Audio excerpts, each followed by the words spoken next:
Bon, bah, donc, voilà, alors sans plus tarder, je ne vais pas faire un long discours.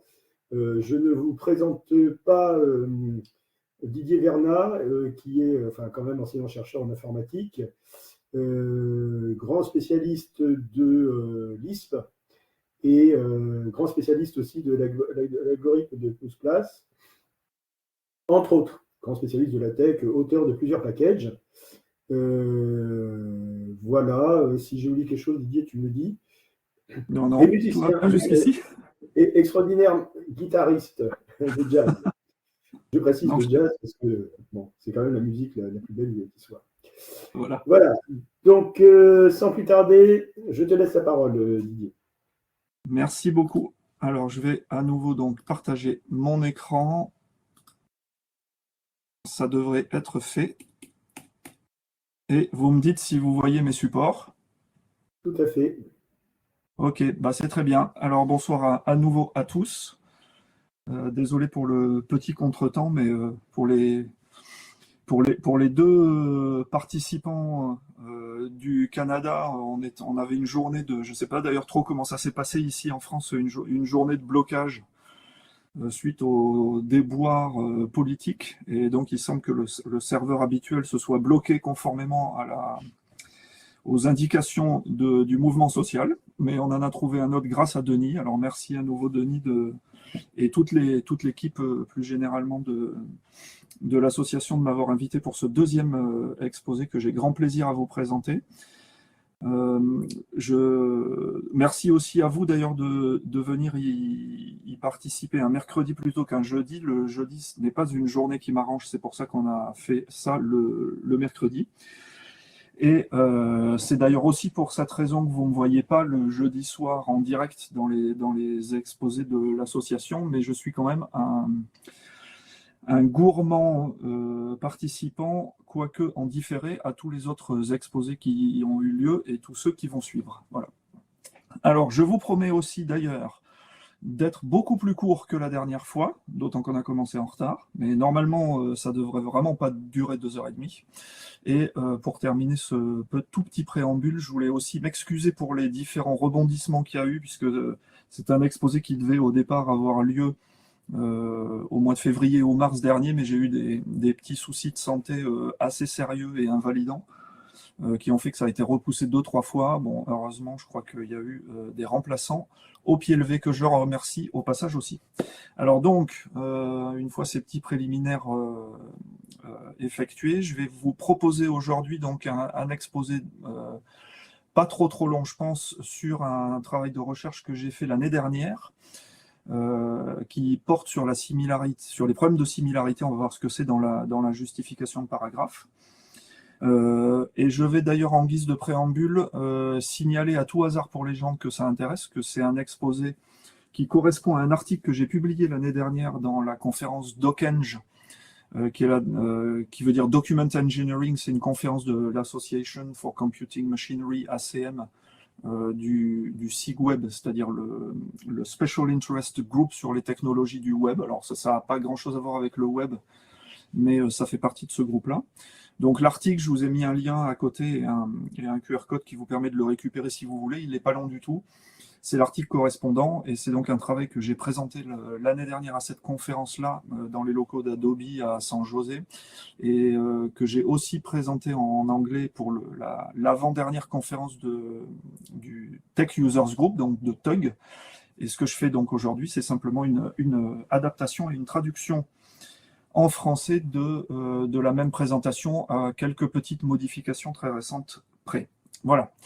Alors, Didier, oui, excuse-moi, oui. juste, est-ce que tu pourrais mettre l'adresse dans le chat? L'adresse du papier? Oui. Ouais, alors je peux le faire tout de suite, oui, effectivement. Je dois pouvoir copier un copy link. Et ensuite, si je retourne. Alors, il faut peut-être que j'interrompe le partage d'écran pour faire ça. Ah, pardon, désolé. Non, non, il n'y a pas de souci, je vais le faire tout de suite. Non, c'est bon, je peux y arriver en faisant comme ça. Voilà, ça c'est le lien vers l'article. Ok, merci bien. Ensuite, d'ailleurs, les planches que je vous propose, là, je les donnerai à Denis pour qu'il puisse les mettre sur la page de l'exposé sur le site de l'association. Voilà. Alors, on va rentrer donc dans le vif du sujet. Je vous propose de jeter un œil à ce paragraphe. Il y en a certains parmi vous qui vont certainement le reconnaître, puisque c'est le paragraphe que Donald Knuth a utilisé comme illustration dans sa toute première publication et à plusieurs reprises ensuite sur son algorithme de justification de paragraphe, donc le Knuth Place. Alors, c'est un paragraphe qui est très intéressant pour moi en tant que chercheur en typographie, parce qu'il a un certain nombre de défauts, dont un qui est celui qu'on va attaquer aujourd'hui. Alors, la version que je vous montre là, c'est la version qui serait fournie par Tech si on élimine un peu si on fait pas de micro-typographie dessus, si on n'utilise pas Babel qui va faire des petites modifs aussi, mais si on prend voilà, Tech sans trop de fioritures autour, c'est la solution que Tech va sortir pour une largeur de 201 points, et si vous utilisez la police de caractère qui est latin moderne roman en 10 points. Alors dans ce paragraphe, il y a un certain nombre de défauts, mais celui qui m'intéresse moi aujourd'hui, alors je ne sais pas si vous voyez d'ailleurs le curseur quand je le bouge, mais en tout cas, donc là je suis en train d'entourer les endroits qui me gênent. Dites-moi, vous voyez mon curseur? Oui, on les voit. Oui. Ok. Donc vous voyez que là, vers le bas du paragraphe, il y a 3 lignes qui ont la fâcheuse idée de se terminer par le même mot, end, et ça c'est évidemment un gros défaut typographique. C'est pas du tout souhaitable. Alors ça pose un certain nombre de problèmes quand c'est en fin de ligne. Je serais tenté de dire que c'est ça donc que j'appelle une similarité, et ça pose des problèmes qui sont même plus importants que ça quand ça se trouve en début de ligne. Alors les problèmes, de toute façon, en typographie, c'est un peu toujours la même histoire. Tout ce qui risque d'attirer l'attention du lecteur et de le déconcentrer de sa lecture, c'est pas bon. Donc il faut que la lecture soit agréable, fluide. Et en fait, une bonne typographie, ça doit être assez discret, ça doit rendre les choses belles, mais ça ne doit pas gêner la lecture. Donc évidemment, quand on a des similarités de ce type-là, on est gêné parce que quand on lit la ligne de King's Child went out into the forest and, d'un seul coup, on a l'œil qui est attiré par le fait qu'il y a le même mot en dessous, donc c'est pas terrible, ça déconcentre, etc. Si vous observez des similarités de ce type-là, mais en début de ligne, c'est encore pire, puisque en début de ligne, vous risquez de sauter accidentellement des lignes, par exemple. Donc là, dans ce cas-là, moi j'aime bien ce paragraphe justement parce qu'il me permet de montrer ces défauts-là. Et là, on n'a vraiment pas de chance parce que non seulement on a des similarités consécutives, mais en fait, on l'a 2 fois cette similarité. Donc 3 lignes qui se terminent par le même mot, c'est un peu une catastrophe typographique. Et dans ce cas-là, je serais presque même tenté de dire que la 4e est assez malencontreuse aussi. C'est pas le même mot, mais c'est un mot qui fait à peu près la même taille en police de taille variable. Et donc, on va se retrouver. Alors, la conséquence indirecte de ça, c'est qu'en plus, on introduit alors, on ne dit pas une rivière en français, on dit gouttière, lézarde ou d'autres, mais là, je ne me rappelle plus trop quand c'est vertical comme ça, quel est le bon terme à employer, mais en tout cas, ça introduit un défaut supplémentaire qui va compromettre un peu le gris typographique. Voilà. Alors ce problème-là, c'est amusant de savoir, parce qu'à l'époque où j'ai commencé à m'y intéresser l'année dernière, j'ai fait des petites recherches, et ce problème, il se trouve qu'il est connu depuis très très longtemps, et il est même connu depuis bien longtemps avant l'avènement de l'imprimerie, puisque c'est un problème qu'on avait déjà observé à l'époque où je pense que vous connaissez tous Le Nom de la Rose, le film de Jean-Jacques Arnaud avec Sean Connery, à l'époque des moines copistes qui recopiaient les Bibles à la main. On sait que ce problème existe et il y a même des références à ce problème-là dans la littérature. Donc dans une certaine branche de la philologie, qui est la science de l'histoire des textes dans leurs aspects historiques et dans leurs origines, il y a une branche de l'analyse textuelle qui décrit ces phénomènes-là, et donc j'ai trouvé quelques petites références. Il y en a une que je cite d'ailleurs dans l'article, sur la découverte de ce type de problème dans des Bibles recopiées à la main à cette époque-là. Donc clairement, ça signifie que les moines copistes étaient en train de recopier des textes qui présentaient des similarités comme ça, et accidentellement, à cause d'une similarité plutôt située en début de ligne, eh ben, ils oubliaient de recopier un verset puisqu'ils avaient, sans le faire exprès, sauté à la ligne d'après. Voilà, donc c'est pas du tout un problème qui est lié à la typographie, à l'imprimerie, encore moins particulièrement à l'imprimerie numérique, c'est donc un problème bien plus vieux que ça. Alors en termes de terminologie, il y a une expression il n'y a pas véritablement, à ma connaissance, de terminologie consacrée, ni en français ni en anglais d'ailleurs, il n'y a rien d'officiel là-dessus. Il y a une expression qu'on voit de temps en temps en français qui est saut du même au même. Alors j'avoue que moi, j'aime pas du tout, je trouve ça vraiment très moche, cette expression-là. D'autre part, je pense qu'elle caractérise, enfin, elle est à la limite adaptée aux similarités de début de ligne. Parce que sauter du même au même, ça veut dire en fait sauter d'un mot à un mot qui est le même à la ligne suivante. Donc je pense que ça caractérise à la limite les problèmes de similarité en début de ligne, mais pas trop en fin de ligne. Donc c'est pas terrible cette expression, au moins à mon goût. Hein, ça c'est bon, les goûts et les couleurs, c'est comme on veut. Personnellement, j'aimerais bien proposer d'autres terminologies. On verra si ça éventuellement accroche ou pas. Alors il y a des termes que j'aime bien, qui sont normalement impropres dans ce contexte parce que ce sont des termes qui viennent de la rhétorique, mais on peut observer de temps en temps un usage qui est fait dans le monde typographique. Alors en rhétorique, il y a deux mots qui existent et qui existent aussi en anglais d'ailleurs, c'est homéoarchie et homéotélote. Les anglo-saxons disent homéoarchie et homéotéluton.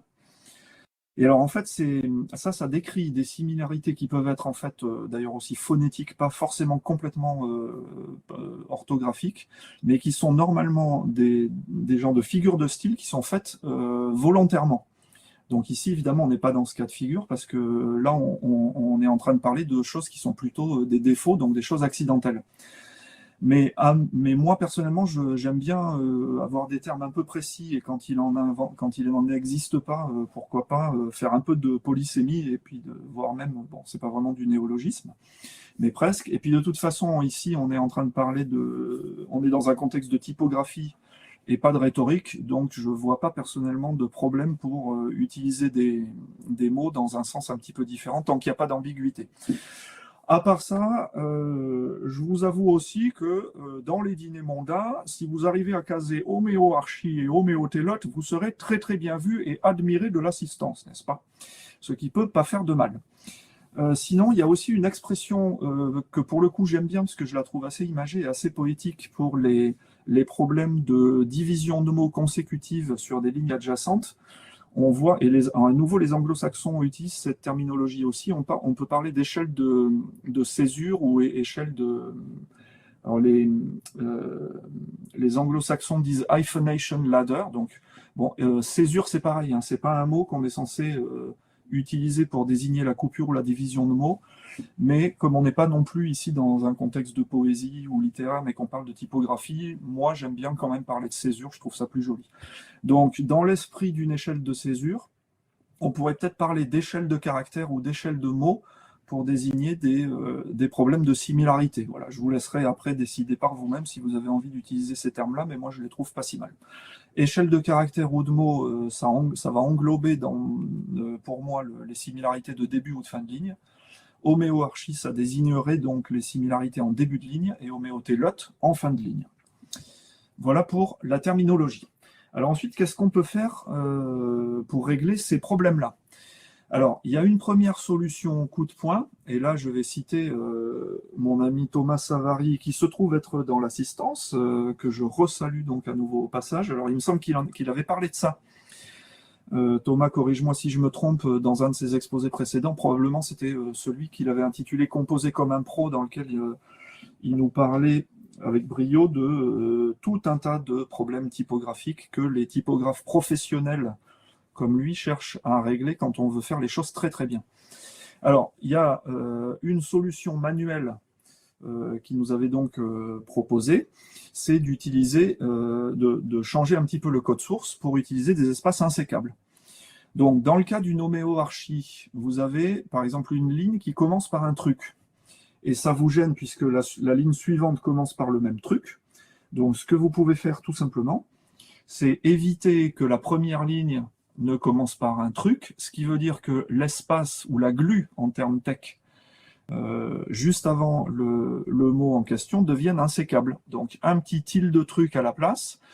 vous avez empêché la coupure le passage à la ligne à cet endroit-là, et donc vous êtes tranquille. Sauf que c'est pas aussi simple que ça. C'est pour ça que là, on a une espèce de mini design pattern, quoi, un petit mini patron de conception. Si jamais vous mettez que le premier tilde, celui qui est ici, qu'est-ce qui va se passer? Vous empêchez la ligne d'être coupée à cet endroit-là, ce qui fait un décalage potentiel de tout ce qui va suivre. Et si vous ne faites que ça, il peut se passer un problème, c'est que toute la suite étant décalée, le deuxième truc qui vous gênait va se retrouver décalé aussi. Et le résultat, c'est que en fait, vous n'avez pas réglé le problème parce que vous avez transformé une homéoarchie en homéotélote. C'est-à-dire qu'au lieu d'avoir la similarité en début de ligne, vous l'avez juste fait passer en fin de ligne. Donc, pour éviter ce problème, il faut à la fois empêcher que la ligne numéro 1 commence par truc, mais aussi empêcher que la ligne suivante ne se termine par truc. Et du coup, cette fois-ci, il faut mettre l'espace insécable derrière le deuxième truc. Est-ce que je suis bien clair? Oui. Oui. Et d'ailleurs, Thomas réagit des fois dans le chat. Là, Alors là, en fait, comme je suis en plein écran, je ne vois pas le chat. Mais du coup, je vais quand même jeter un petit coup d'œil. Pour ma part, casque. Alors attends, Thomas, il dit pour ma part, ah oui, c'était une cheminée, c'est ça, merci beaucoup, c'est cheminée et pas gouttière ou lézarde. Et pour ma part, je parle de cascade, c'est pas mal aussi, cascade, j'aime bien. Ok, très bien, je retiens aussi cette suggestion.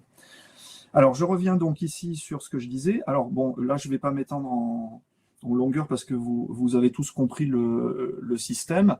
Dans le cas où vous êtes gêné par un homéotélote, donc une similarité de fin de ligne, vous allez faire la même chose mais dans l'autre sens, c'est-à-dire empêcher que la première ligne ne se termine par le truc qui vous gêne et empêcher que la ligne suivante ne commence par le truc qui vous gêne. Et donc, les espaces insécables, vous les mettez au milieu plutôt qu'à l'extérieur. Voilà. Donc ça, c'est un peu le truc coup de poing, parce que évidemment, on est sûr que ça va marcher puisqu'on interdit brutalement les coupures de lignes qui nous gênent.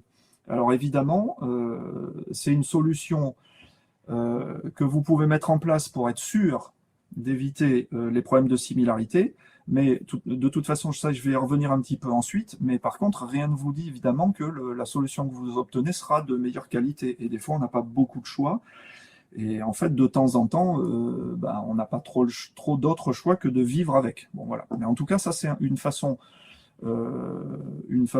certaine et très radicale de gérer la question. Alors après, on pourrait imaginer aussi faire d'autres choses, c'est-à-dire y aller un peu plus en douceur, c'est-à-dire essayer alors c'est pas encore vraiment de l'automatisation, mais essayer de laisser Tech trouver le compromis qui lui semble le meilleur.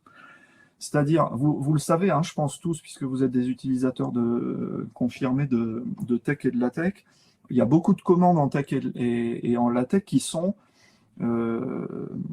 comment dire, des indications ou des suggestions avec une force de conviction plus ou moins grande. Quand j'écris \newline, je peux en fait lui dire coupe là s'il te plaît, sois gentil, ou alors coupe là vraiment, ou sinon je vais te défoncer la tête, etc. etc. Donc en fait, c'est la différence entre mettre des pénalités maximum de plus ou moins 10 000 et des pénalités intermédiaires.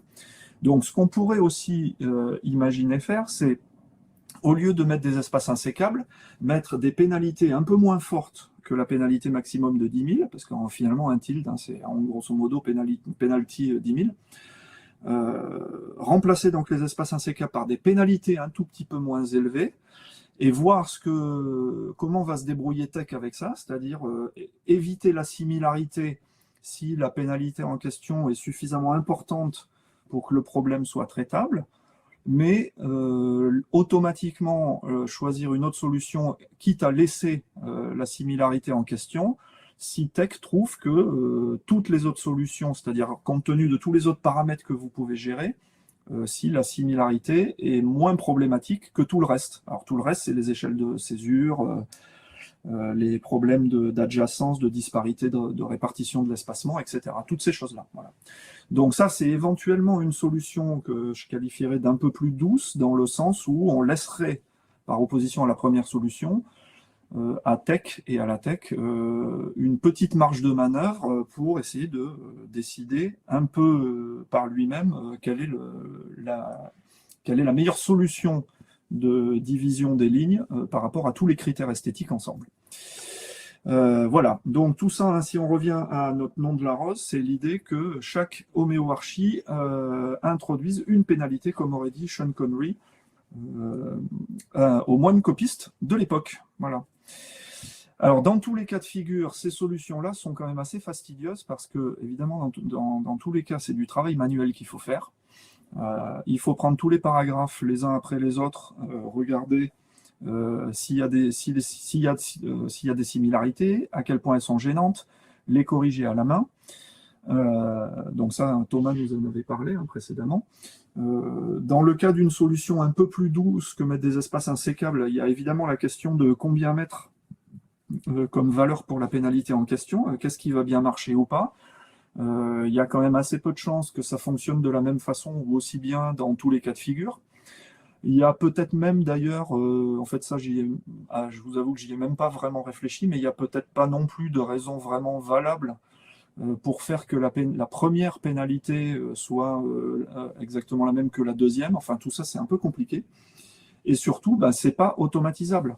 Alors, il y a des choses qui sont automatisables, c'est-à-dire si vous voulez éviter à tout prix, par exemple, un mot court qui termine une phrase, je reformule, si vous voulez éviter qu'une ligne commence par un mot court qui est le dernier mot d'une phrase, ça, c'est facilement automatisable.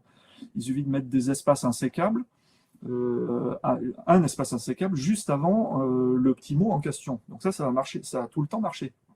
Mais vous ne pouvez pas vous permettre de faire ça dans le code source automatiquement pour les homéoarchies ou les homéotélotes, pour la bonne et simple raison que vous ne savez pas à l'avance où elles vont se trouver, vous ne savez pas s'il va y en avoir, et en plus de ça, ça va complètement dépendre de la largeur du paragraphe qu'on typographie. Donc si à un moment donné vous changez la géométrie, tout ce que vous auriez fait à l'avance va tomber aux oubliettes. Donc tout ça, en fait, c'est absolument pas automatisable. Alors, je vous le donne en mille. Si on ne peut pas automatiser tout ça, qu'est-ce qu'on va faire? On va chercher à automatiser d'une autre façon. Voilà. Et c'est ça, en fait, l'idée que je vais commencer à développer maintenant.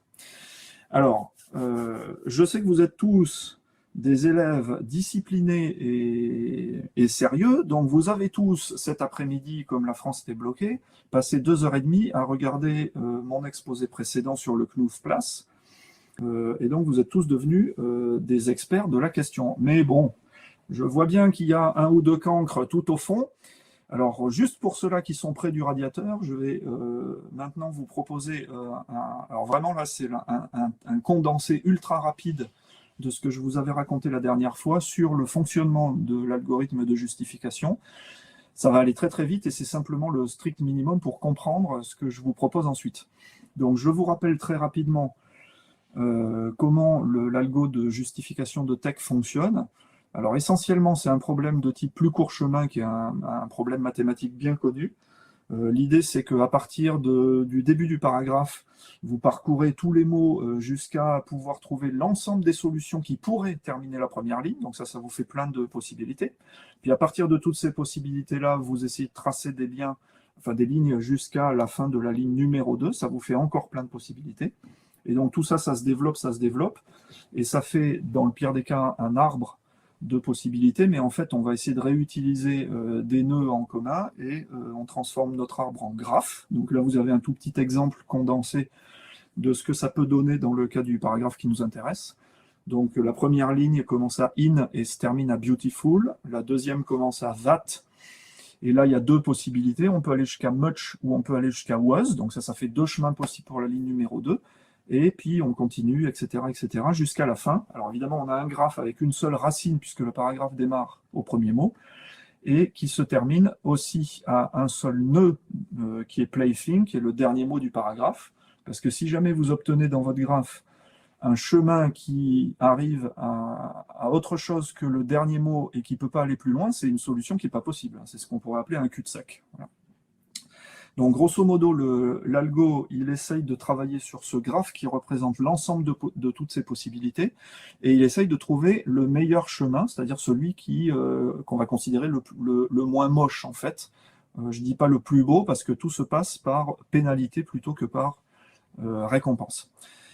En plus de ça, dans le Knuff-Place, il y a une technique d'optimisation par programmation dynamique qui fait que l'algo, de façon très très intelligente, ne va jamais construire l'intégralité du graphe en question, mais ça a une conséquence, c'est qu'à chaque étape, on va se rappeler d'un certain nombre de solutions possibles, qui est en fait un sous-ensemble de toutes les solutions possibles, mais dont on a la certitude pour les critères esthétiques considérés que ces solutions sont potentiellement parmi la meilleure, enfin, sont potentiellement la meilleure qu'on va conserver à la fin. Alors, pour faire nos calculs d'esthétique, donc il y a une fonction de coût dans le graphe qui, encore une fois, donc je le rappelle, comptabilise des pénalités plutôt que des récompenses. La fonction de coût, elle évalue un certain nombre de critères esthétiques, et si ces critères ne sont pas respectés, on rajoute des malus.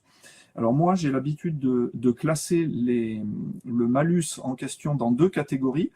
Il y a ce que j'appelle les démérites locaux. Alors, les démérites locaux, d'ailleurs, ne s'expriment pas sous forme de démérites dans le Knuff-Place, mais s'expriment sous forme de pénalités. Les démérites, c'est en gros des pénalités au carré. Ce que j'appelle les démérites locaux, on pourrait dire aussi des démérites non contextuels, ou context-free en anglais, d'ailleurs, comme on dit souvent dans le jargon informatique quand on parle des grammaires context-free. C'est des démérites qui sont appliqués aux lignes indépendamment les unes des autres ou indépendamment du contexte. Alors là-dedans, qu'est-ce qu'on trouve très rapidement? Donc je rappelle, on trouve ce que Tech appelle la badness. La badness est une mesure de mocheté correspondant à la quantité d'espacement non naturel qu'on utilise dans une ligne. Donc si une ligne est très très proche de l'espacement naturel entre chaque mot, on a une badness faible, voire zéro. Et si on a une ligne très compacte ou très étirée, alors la badness augmente. D'ailleurs, c'est une fonction cubique, donc ça augmente très très vite. Comme autre pénalité classique locale, on a les pénalités de césure. Donc, si une ligne se termine par un mot coupé en deux avec un petit tiret, on appliquera une pénalité de césure. Il y en a une autre, il y a une pénalité systématique de ligne qui est ajoutée, mais ça, c'est pas très important. Donc là, ce qu'il faut comprendre, c'est que ces démérites-là sont des démérites qui sont calculés en regardant juste les lignes toutes seules, et on fait abstraction de tout ce qui entoure la ligne en question. Et après, c'est ça qui nous intéresse, c'est les démérites que j'appelle moi contextuels. Et eux, ils sont... Alors ça aussi, c'est quand même très très rusé de la part de Knuff d'avoir pensé à faire des choses comme ça. Les démérites contextuels sont des démérites qui sont calculés ligne contre ligne, c'est-à-dire quand on considère une ligne et la ligne qui suit. Et c'est tout en fait. Donc là-dedans, qu'est-ce qu'on trouve? Alors on va trouver des démérites qui sont appliquées en cas d'échelle de césure, c'est-à-dire si on a deux lignes qui se terminent par un mot coupé en deux, donc là ça coûte très cher. On a aussi, alors ça c'est ce que le Tech appelle, enfin les démérites en question, c'est les hyphen ou double hyphen démérites.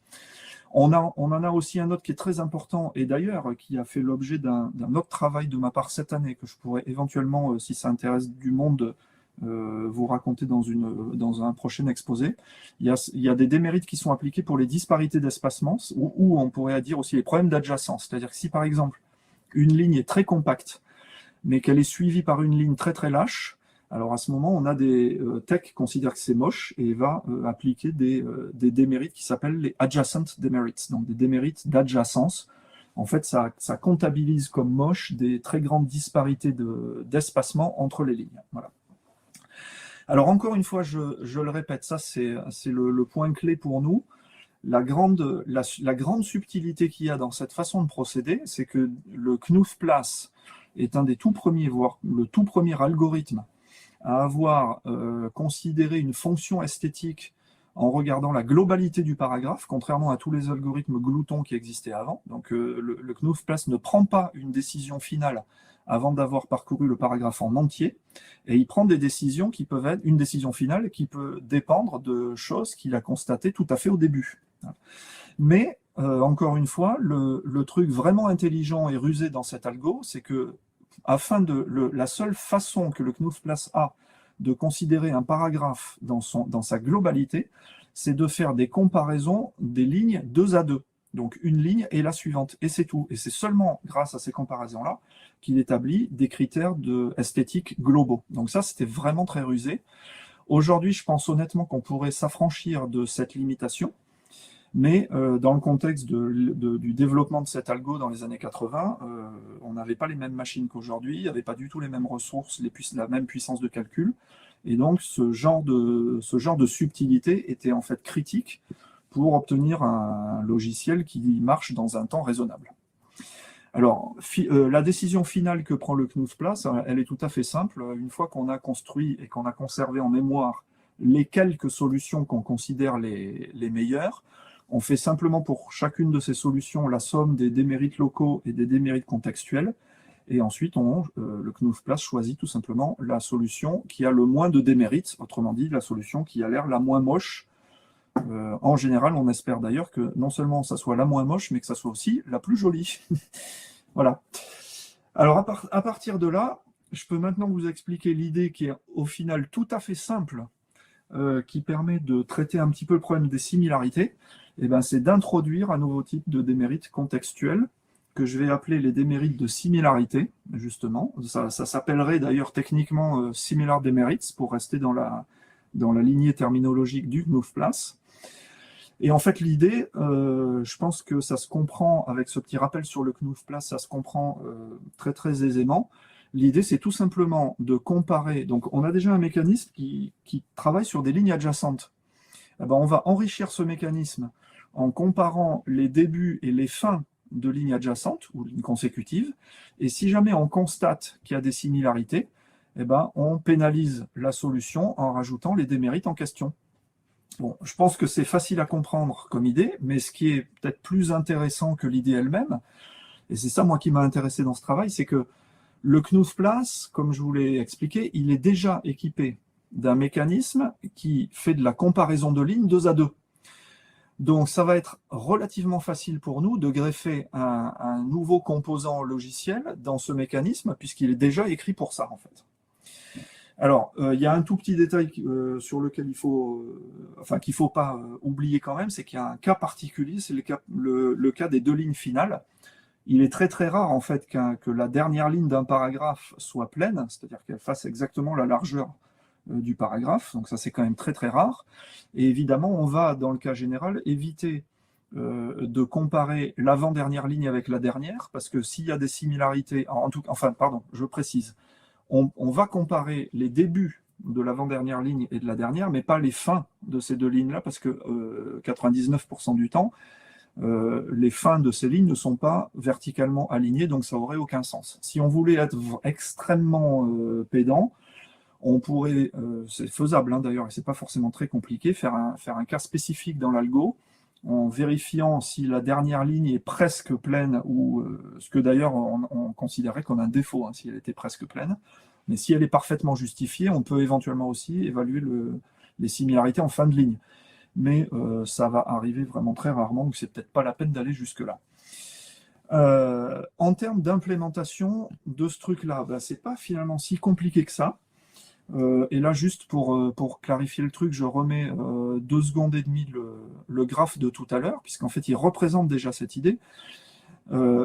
Dans le Knuth-Place, la façon d'implémenter cette recherche dans le graphe des solutions, c'est d'implémenter ce que Knuth appelle des nœuds dans le graphe. En fait, d'ailleurs, c'est la terminologie en informatique générale. Il maintient ce qu'il appelle une active list, une liste de nœuds actifs qui sont les nœuds qui correspondent à des fins de ligne potentielles. Donc, vous voyez que moi, pour vous expliquer ce fonctionnement, c'est ce que j'avais fait aussi dans l'exposé précédent. Tous les nœuds que j'ai représentés dans le graphe, ici, pour que ce soit bien clair, j'ai représenté dans chaque nœud le mot qui termine une ligne et le mot qui commence la ligne suivante.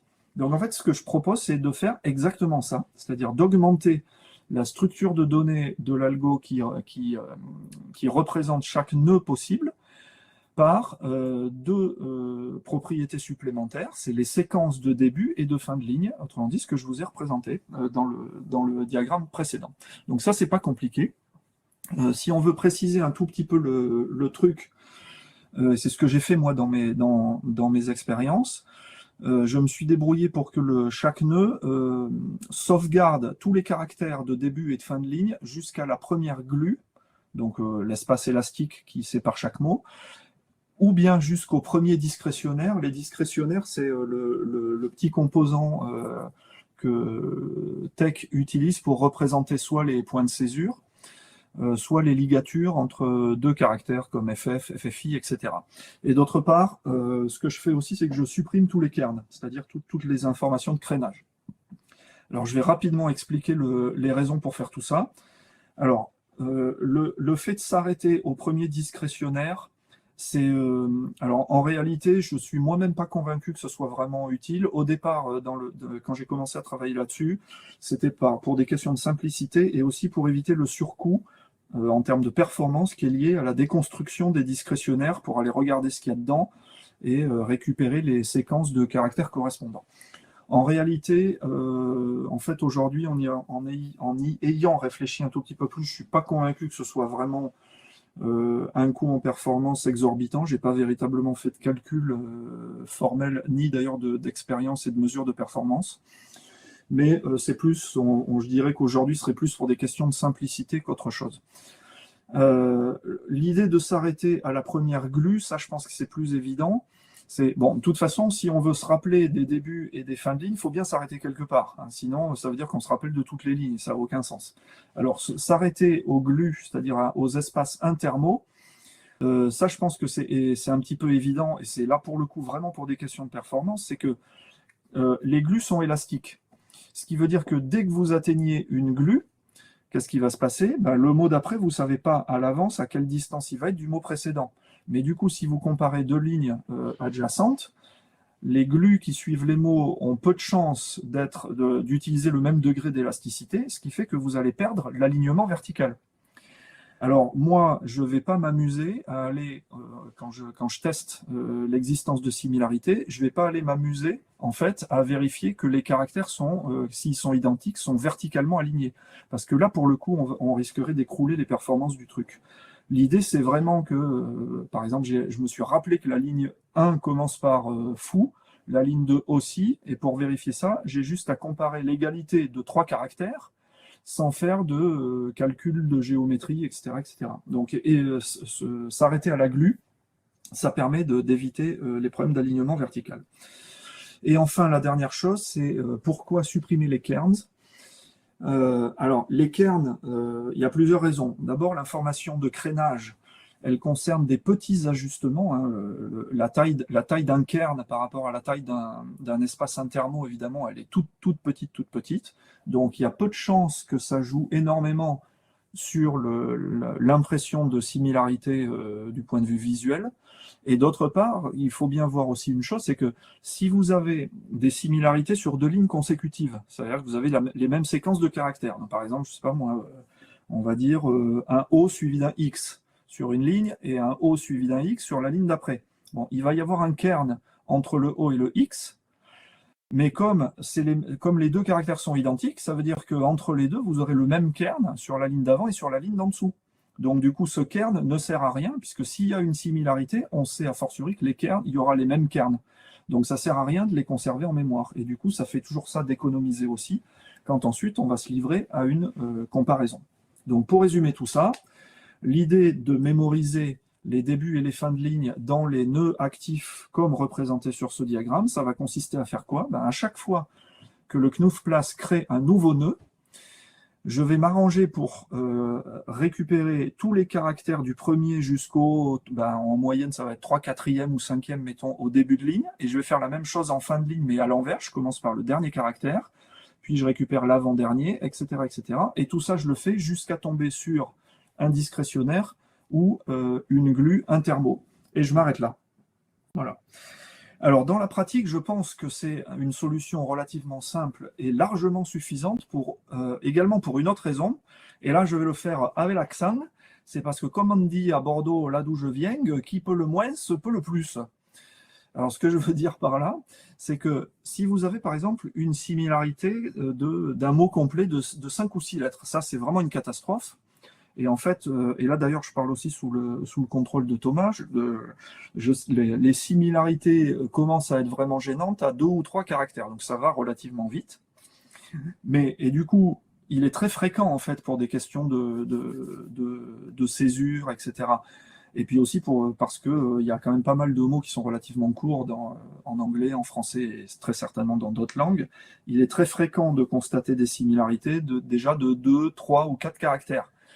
Donc si vous vous arrêtez là, non seulement vous avez détecté une similarité de 2, 3 ou 4 caractères, mais si jamais votre similarité fait 6 caractères, en fait, en étant allé jusqu'à 2 ou 3, vous avez a fortiori détecté une similarité encore plus grande.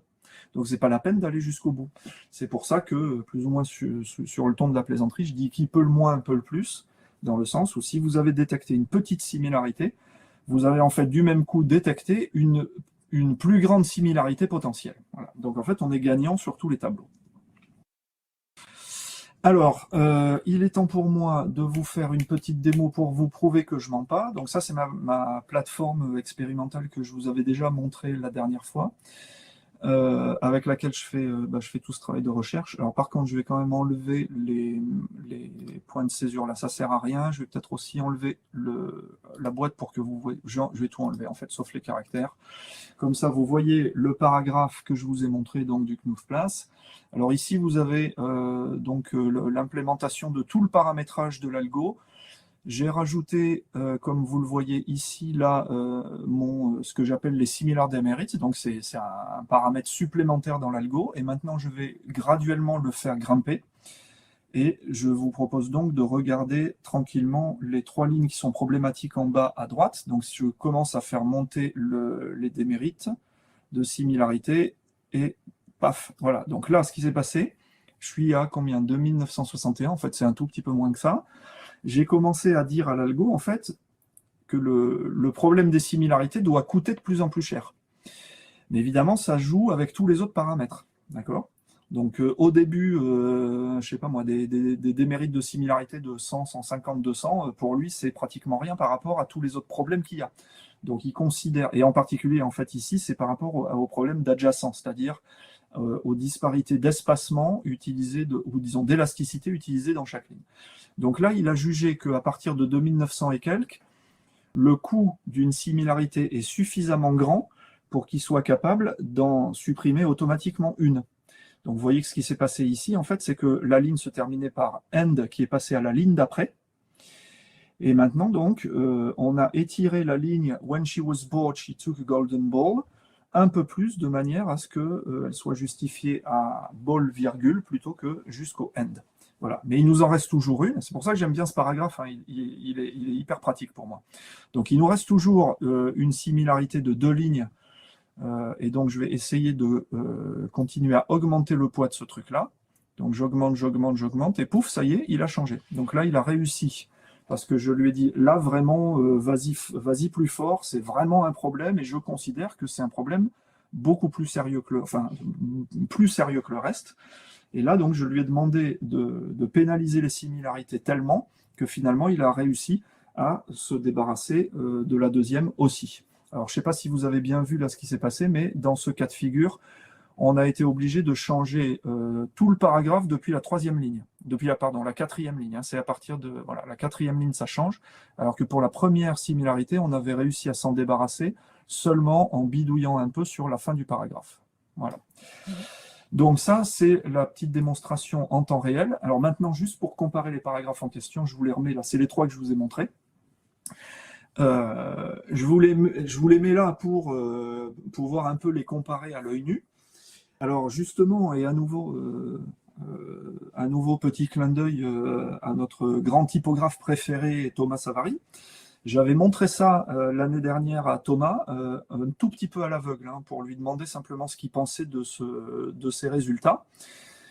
Et Thomas, détrompe-moi, mais je ne peux pas raconter des conneries en ta présence. Thomas m'avait dit, quand je lui avais montré tout ça, il avait regardé le 3e paragraphe et il avait dit « c'est bluffant ». Alors moi, je ne sais pas vous, mais quand Thomas Savary dit des choses, j'ai tendance à l'écouter attentivement, et pas seulement quand il dit que ce que je fais, c'est bien. Et en plus de ça, pour un peu plus sérieusement, non seulement ce paragraphe, effectivement, il est bien, parce qu'on a évité des similarités, mais il y a aussi une autre raison pour laquelle il est un peu bluffant. Alors ça, pour le coup, hein, c'est quand même un tout petit peu accidentel, mais c'est ce qui m'a servi pour la suite de mon travail de cette année. C'est que si alors je ne sais pas à quel point c'est vraiment si visible que ça sur l'écran, mais le premier paragraphe a un autre défaut qui a été automatiquement, bien que accidentellement réglé dans la 3e version. ou en tout cas amélioré dans la troisième version, c'est que si vous regardez le premier paragraphe, vous verrez qu'il y a aussi des problèmes que j'appelle des problèmes d'homogénéité, c'est-à-dire que le début est constitué de lignes qui sont quand même très très lâches, et le paragraphe se termine avec des lignes qui sont beaucoup plus serrées. Et ça, c'est aussi relativement moche, et c'est donc là-dessus que j'ai travaillé cette année, je pourrais vous en parler une autre fois. Donc voilà, alors il se trouve qu'en réglant le problème des similarités, on a aussi gagné sur le tableau de l'adjacence.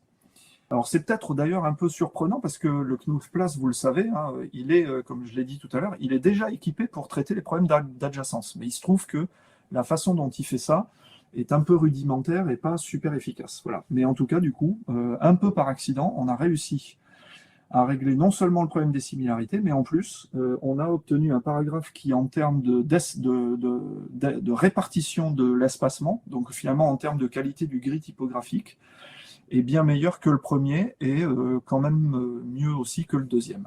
Donc tout ça, bah, c'est vachement sympa et ça a donc l'air de bien marcher. C'est pratique. Alors, quand même, ce que j'ai fait là pour des raisons essentiellement pédagogiques, c'est un peu de mettre la charrue avant les bœufs parce que je vous ai montré, je vous ai montré le problème, je vous ai montré comment le régler automatiquement sur un exemple avec une petite extension de l'algo de départ qui est finalement assez naturelle, assez simple à comprendre et pas si compliqué à implémenter. Mais par contre, je n'ai toujours pas justifié l'intérêt de faire ça. Alors, ce que je veux dire par là, c'est que pour moi, il y a deux questions qu'on doit se poser hein, si on veut être rigoureux sur le plan scientifique quand on fait ce genre de truc. C'est est-ce que ça a vraiment une valeur ajoutée d'implémenter une chose comme ça, sachant que, comme on l'a vu au début, il y a des solutions manuelles. Alors pour moi, il y a deux questions qui sont intéressantes ici. La première question, c'est la question de la pertinence. C'est-à-dire, est-ce que le problème des similarités est tellement fréquent qu'on aimerait beaucoup avoir un outil automatique pour s'en préoccuper. Et la deuxième question, c'est la question de l'efficacité, c'est-à-dire une fois que j'ai un système automatique, une extension donc comme celle que je vous ai montrée, qui permet de traiter ce problème, est-ce que cette extension est vraiment efficace, c'est-à-dire est-ce qu'elle résout effectivement le problème que je me suis posé? Et donc, si on veut être complètement rigoureux sur le plan scientifique, plutôt que juste de faire un petit bricolage informatique, il faut répondre à ces deux questions. Alors, pour ça, j'ai fait donc l'année dernière 2 expériences orthogonales consistant pour l'une à prendre un paragraphe donné et à le typographier à des largeurs de paragraphes très variées. Alors en fait, là, ce que j'ai fait, c'est prendre le paragraphe que je vous ai montré, qui est le premier paragraphe du Roi Grenouille, Frog King des frères Grimm.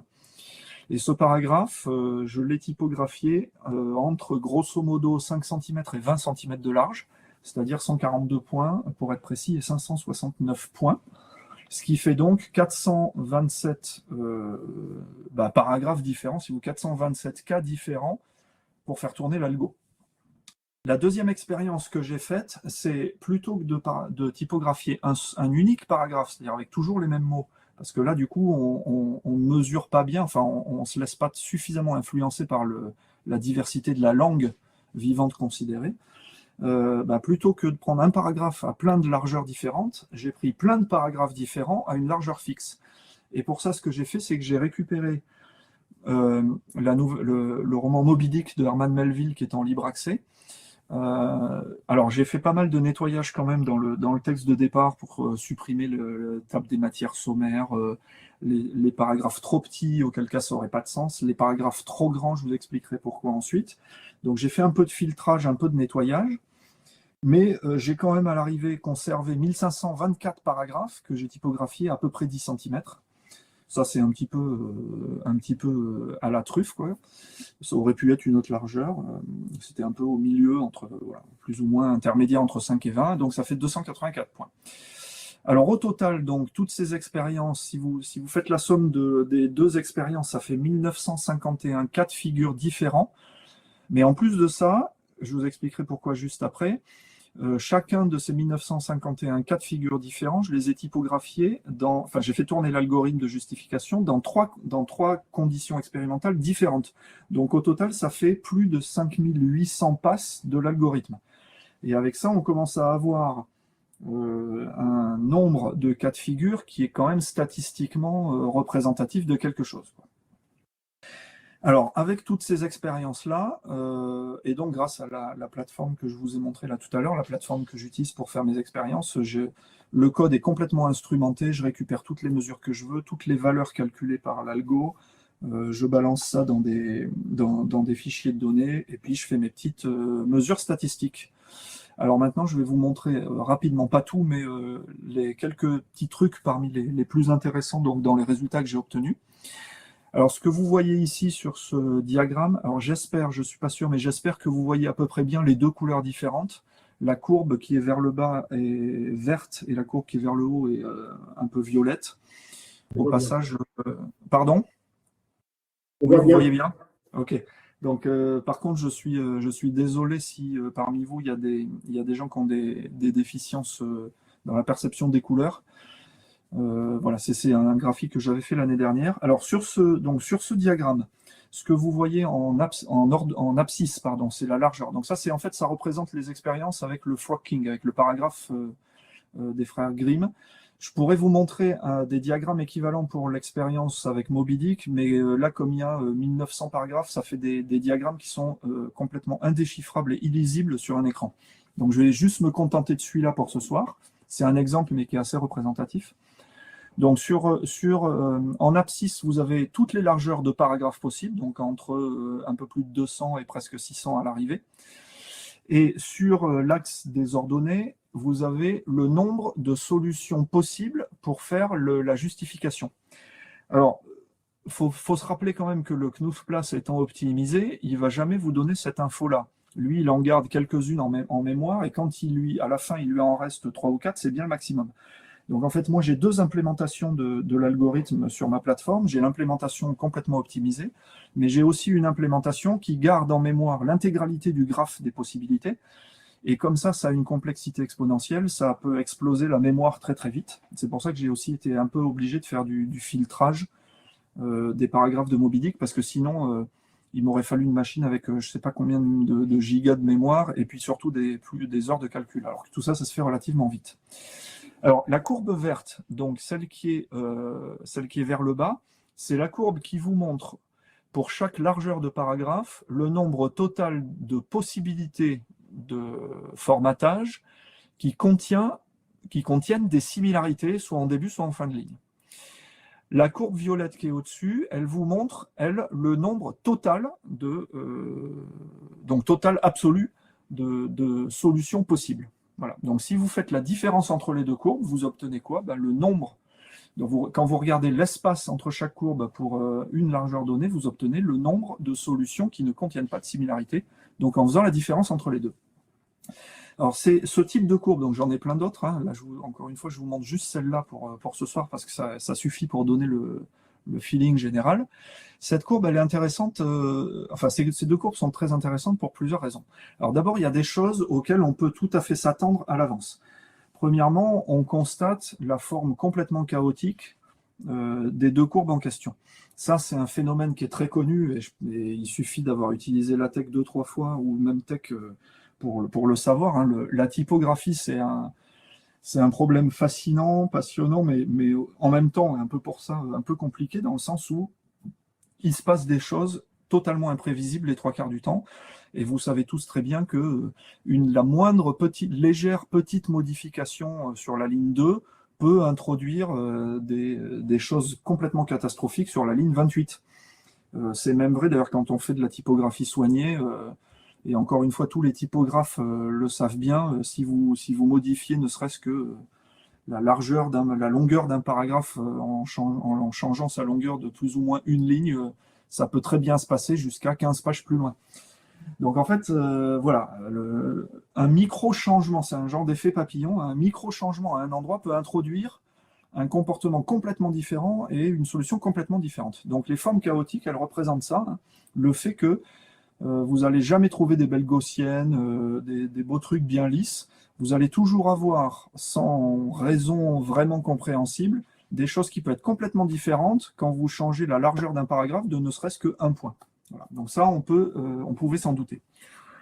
La deuxième chose à laquelle on pouvait s'attendre, c'est quand vous regardez le début des courbes, c'est que vous voyez que les courbes sont très très proches l'une de l'autre, voire même de temps en temps, il y a en fait pas mal d'endroits, bon ça c'est pas trop visible, mais il y a pas mal d'endroits où les courbes sont superposées, donc elles se rejoignent.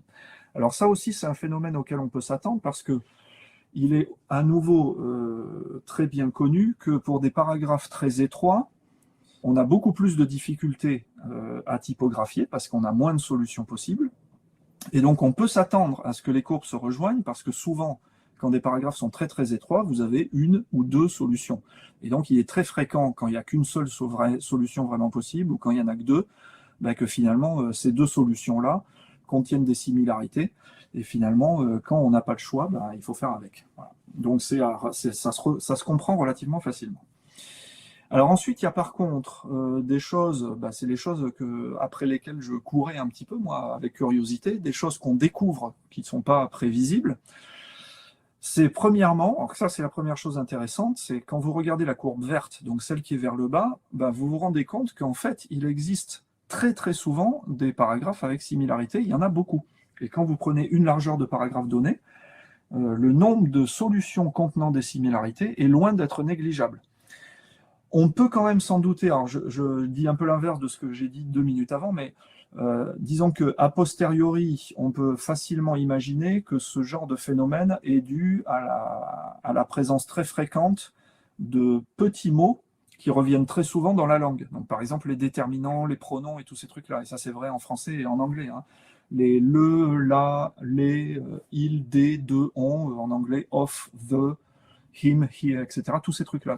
Tous les déterminants, les pronoms sont des mots qui reviennent très fréquemment. Et comme ils sont très courts, on a plus de chances de les retrouver en début ou en fin de ligne. Si vous regardez, évidemment, je choisis des choses qui sont les plus parlantes, mais si vous regardez par exemple autour de, je pense que c'est à peu près vers un paragraphe de 420 points de large, on a jusqu'à 900 solutions de justification possibles, mais vous voyez que sur ces 900 solutions, il y en a 450 qui contiennent des similarités. Et encore, j'ai pas fait le compte, là j'ai tout mélangé, hein, j'ai pas cherché à savoir combien il y en a, ça vous montre juste le nombre de paragraphes qui contiennent des similarités, une ou plusieurs. Voilà. Donc ça, c'est intéressant. Ça montre qu'il y a en fait très très fréquemment des problèmes de similarité en typographie.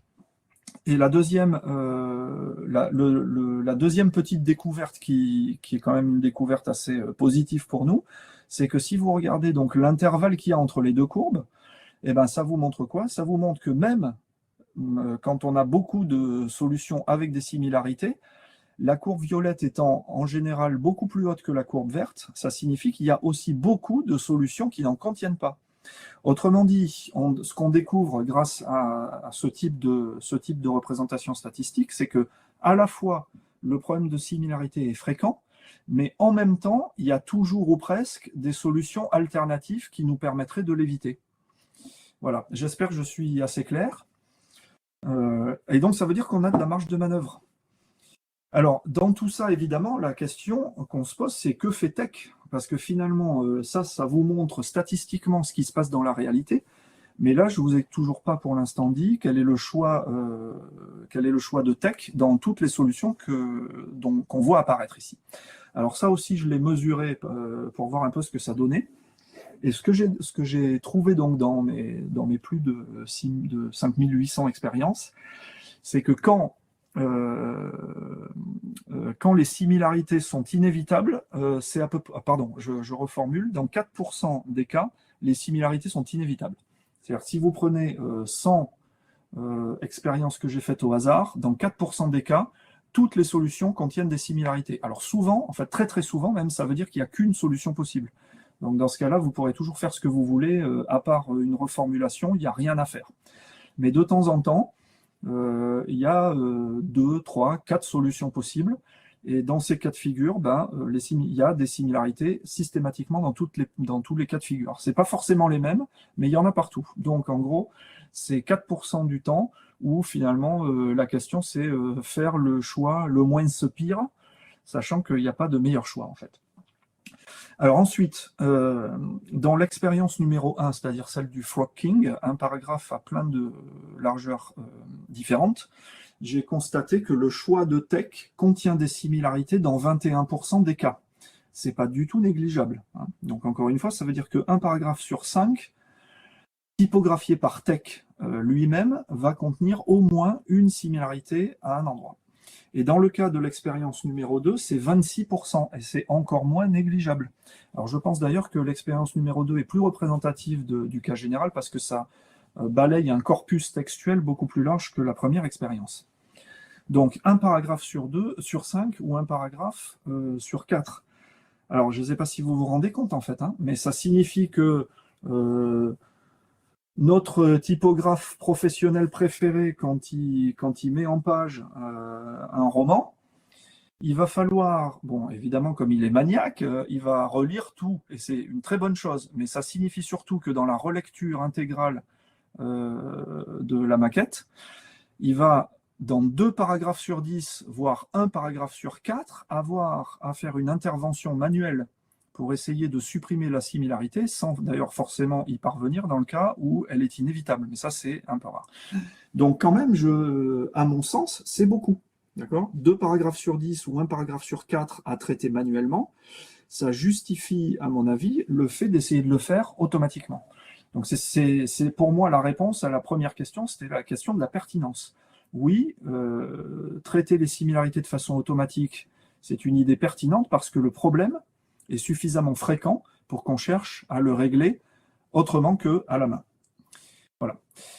Alors, deuxième question, c'était la question de l'efficacité. Donc là, la question, encore une fois, c'est j'ai mis en place un système automatique de traitement des similarités qui traite un problème pertinent, mais est-ce que j'arrive vraiment à traiter les similarités avec ce que j'ai mis en place? Alors, on a vu oui, que la réponse était oui sur le paragraphe que je vous ai montré en exemple, mais maintenant, il faut voir ce qui va se passer sur toutes les expériences.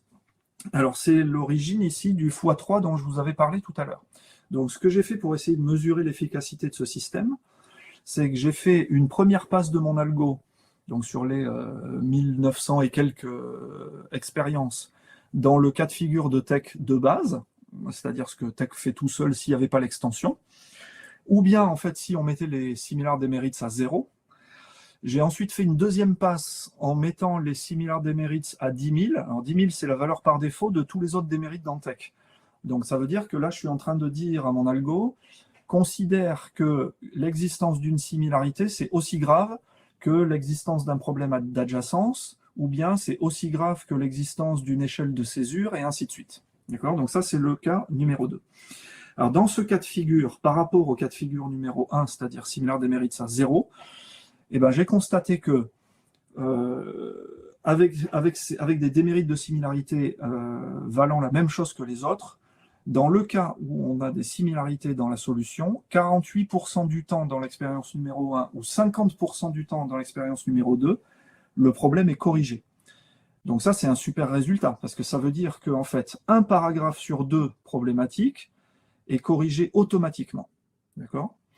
Et ensuite, dans les paragraphes qui restent, qui ne sont pas corrigés automatiquement, j'ai constaté que dans 50% ou bien dans l'expérience numéro 2, 63% des cas, les paragraphes sont améliorés. Alors ce que je veux dire par améliorer, c'est que par exemple, j'ai obtenu une solution avec Tech qui contenait 2 ou 3 similarités, et grâce à l'extension, j'en ai enlevé 1 ou 2. Donc il en reste, mais il en reste moins qu'au début. Donc c'est ça que j'appelle une amélioration ici.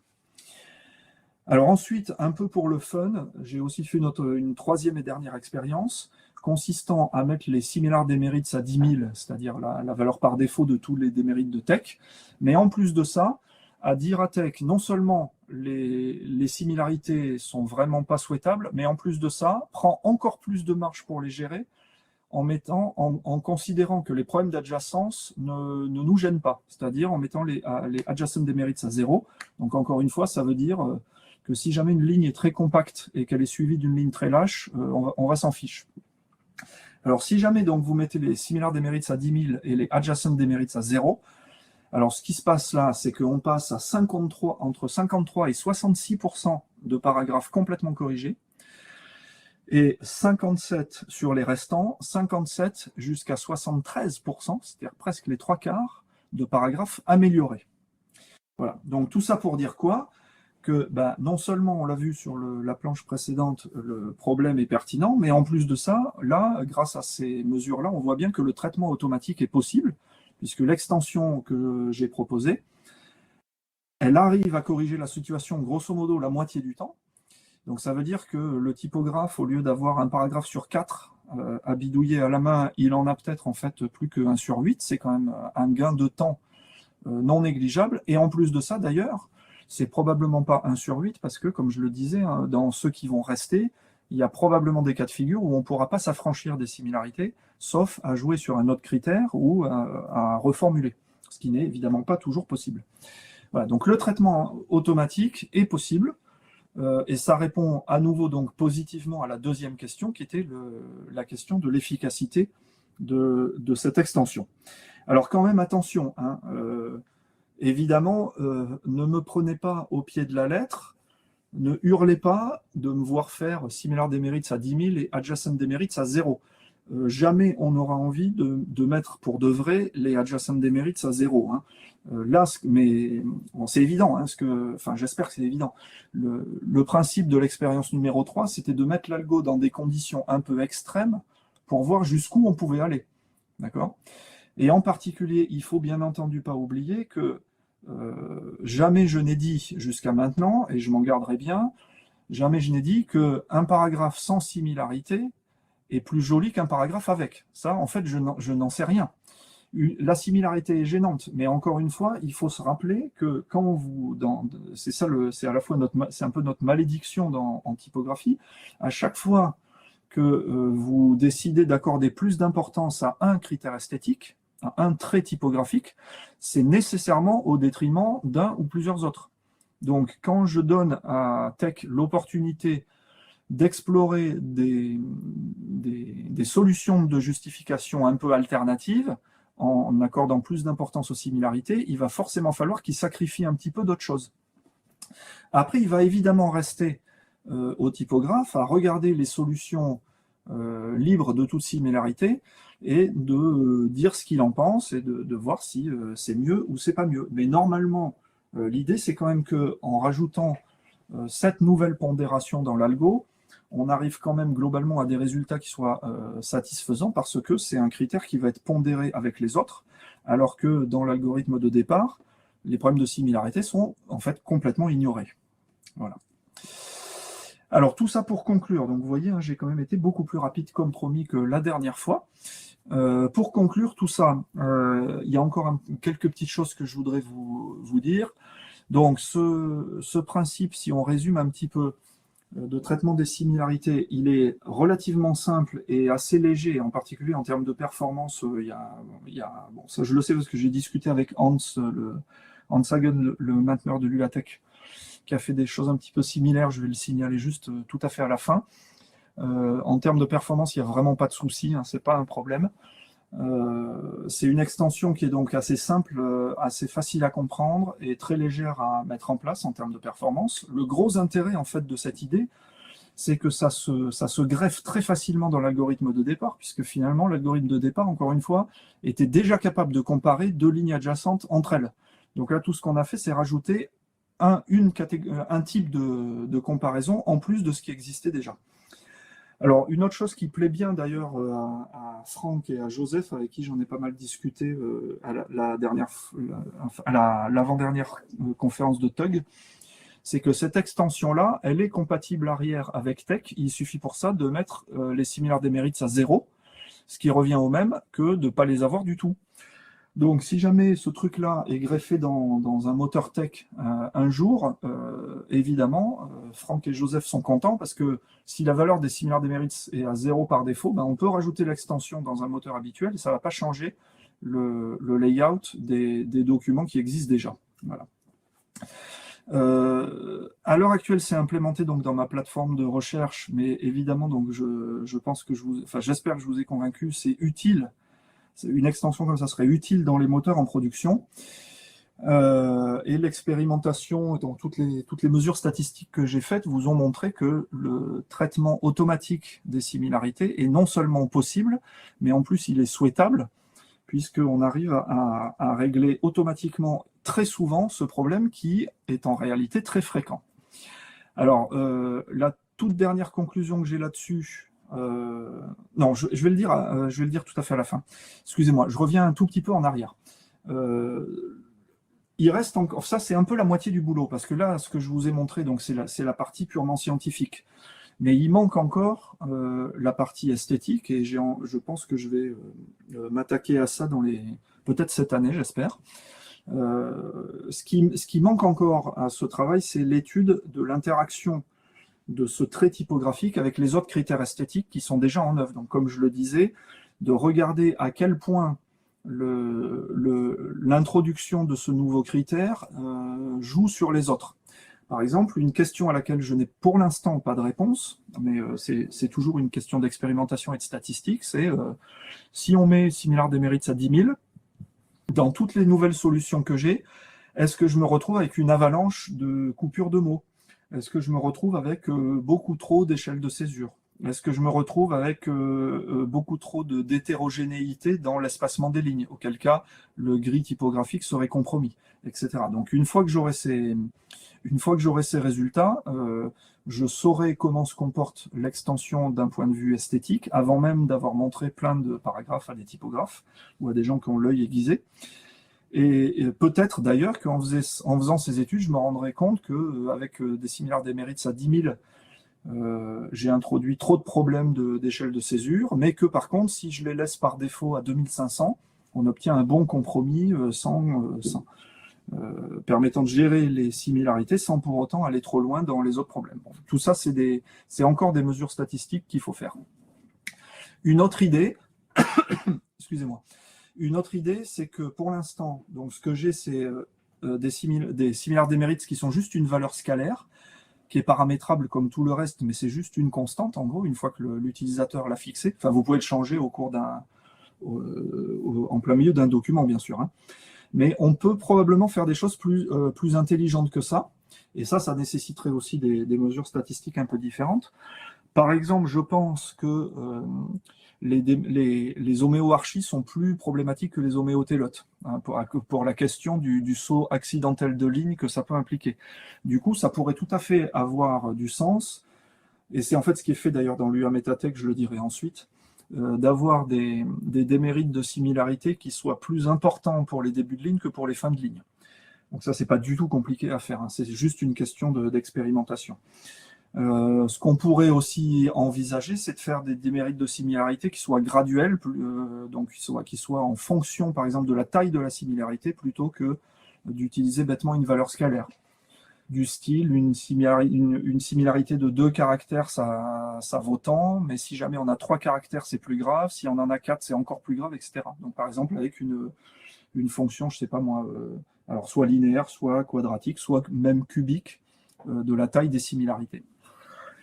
Voilà, donc ça, c'est des trucs que je vais essayer de creuser un petit peu pour peaufiner peut-être les valeurs de tous les paramètres qu'on peut ajuster et pour voir les combinaisons de ces valeurs-là qui fonctionnent bien du point de vue de l'ensemble. Voilà. Et alors, pour conclure définitivement, donc, j'ai à la fois une bonne et une mauvaise nouvelle à vous annoncer. Et ça sera la même chose d'ailleurs pour le travail que j'ai fait cette année, malheureusement, enfin à la fois heureusement et malheureusement. Cette histoire de similarité, donc j'en avais parlé avec Thomas à l'époque où je travaillais dessus pour avoir un peu son avis sur par exemple la taille des similarités problématiques, etc. Et j'en ai parlé aussi à l'époque avec Hans Hagen, donc l'auteur et le mainteneur de l'UATech. Ce qui est amusant, c'est qu'à cette époque-là, en fait, donc c'était il y a 1 an et demi à peu près, on en avait discuté ensemble et je lui avais montré le draft de cet article et les résultats expérimentaux que j'avais. Et à cette époque, il m'avait dit qu'il avait fait des tests, lui, de son côté dans l'UATech, et qu'il n'avait pas trouvé que les résultats étaient si probants. Mais bon, en fait, Hans, il aime bien rajouter des bells and whistles, des trucs dans l'UATech, etc. Mais il fait pas trop de mesures statistiques. Donc, en fait, il était content de voir arriver mes résultats. Et du coup, ça a relancé son intérêt pour la question. Et ce qui s'est passé en fait dans l'intervalle, c'est qu'il a rajouté à peu près l'extension dont je viens de vous parler dans l'UA Métatech. Alors, je ne sais pas si tout le monde connaît l'UA Métatech, mais en fait, l'UA Métatech, c'est le successeur de l'UATech. Et ça, alors donc ça c'est une bonne nouvelle parce que finalement il a fait à peu près ce travail-là dans l'UA-Métatech. Par contre, la mauvaise nouvelle, c'est que Hans considère que l'UA-Tech est gelé maintenant et il ne va plus jamais y toucher. Donc, à moins que quelqu'un reprenne le flambeau, l'UA-Tech ne bougera plus. Donc, il n'est pas équipé de ce mécanisme. Et Hans n'est pas particulièrement intéressé par la tech, puisque Hans, en fait, lui, il travaille beaucoup sur contexte. Et ça, c'est un petit peu la mauvaise nouvelle, parce qu'on ne sait pas du tout dans quelle mesure la tech pourra être supportée par l'UA-Métatech. Et si jamais il ne l'est pas, ça veut dire que tout ce que je viens de vous raconter, on n'a pas beaucoup de chances de le voir arriver bientôt dans l'UA-Tech, et ça, c'est un petit peu dommage. Voilà. Donc c'est pour ça que c'est à la fois une bonne et une mauvaise nouvelle, c'est parce que ce mécanisme existe dans un moteur tech, mais par contre, on aurait bien aimé, là je dis on, je veux dire moi, Joseph et Franck, hein, avec qui j'en ai parlé. Alors je sais que Joseph et Franck essayent de pousser Hans à continuer à faire évoluer un petit peu l'UA-Tech, mais je pense qu'ils vont avoir du mal. Donc voilà, c'est ça la moyennement bonne nouvelle.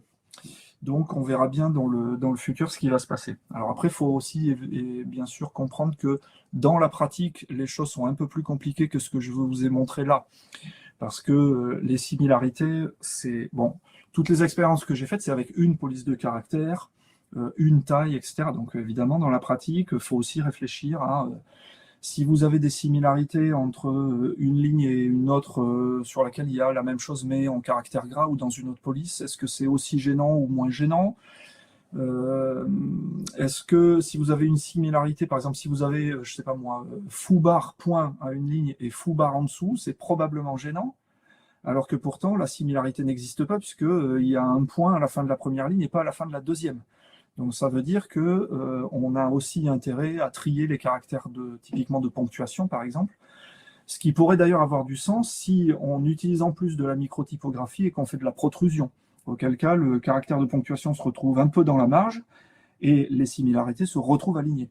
Donc tout ça, hein, je vais pas raconter tout ça en détail, c'est juste pour vous donner le feeling un peu que en pratique dans un moteur en production, il y a plus à considérer que ce que je vous ai raconté. Hein. L'idée de cette présentation, c'était surtout de vous montrer comment ça marche dans les grandes lignes, et que oui, effectivement, ça peut être à la fois utile et efficace.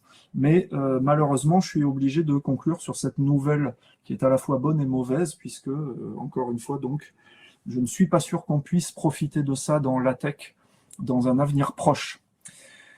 Voilà, là-dessus, j'ai fini ma présentation. J'espère que ça vous a intéressé et si vous avez des questions, j'y répondrai avec grand plaisir.